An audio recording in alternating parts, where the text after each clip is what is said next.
ସ୍ୱପ୍ନଶାସ୍ତ୍ର ଅନୁଯାୟୀ ରାତିରେ ଗଭୀର ନିଦ୍ରା ସମୟରେ ଆସୁଥିବା ସ୍ୱପ୍ନ ଆମକୁ ଭବିଷ୍ୟତରେ ଘଟିବାକୁ ଥିବା ଶୁଭ ବା ଅଶୁଭ ସଂକେତ ବିଷୟରେ ସୂଚାଇ ଦେଇଥାଏ।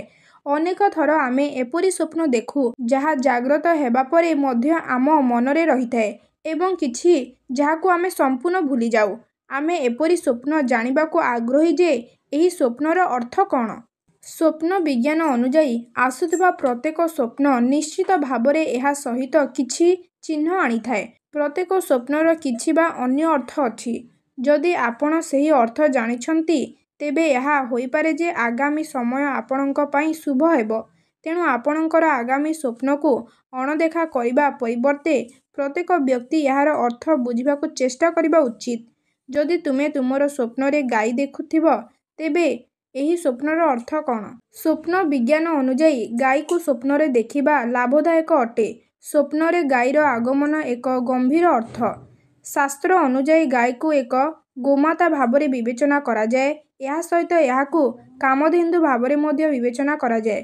ପୁରାଣ ଅନୁଯାୟୀ ସମୁଦ୍ର ମନ୍ଥନ ସମୟରେ ଯେଉଁ 14ଟି ରତ୍ନ ମିଳିଥିଲା ସେଥିମଧ୍ୟରୁ କାମଧେନୁ ଗାଈ ଥିଲା। ତେଣୁ ଏହି ଗାଈକୁ ପଶୁଦାନ ମଧ୍ୟ କୁହାଯାଏ ଏବଂ ହିନ୍ଦୁ ଧର୍ମରେ ତାକୁ ଏକ ବିଶେଷ ମାନ୍ୟତା ଦିଆଯାଇଥିଲା। ଗୋଟିଏ ଗାଈ ଦେଖିବା ଶୁଭ ଅଟେ।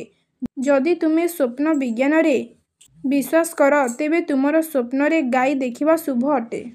ଯଦି କୌଣସି ଗାଈ ବ୍ୟକ୍ତିର ସ୍ୱପ୍ନରେ ଦେଖାଯାଏ ଏହାର ଅର୍ଥ ହେଉଛି ସେ ଆଗାମୀ ସମୟରେ ସୁଖ ପାଇବାକୁ ଯାଉଅଛି।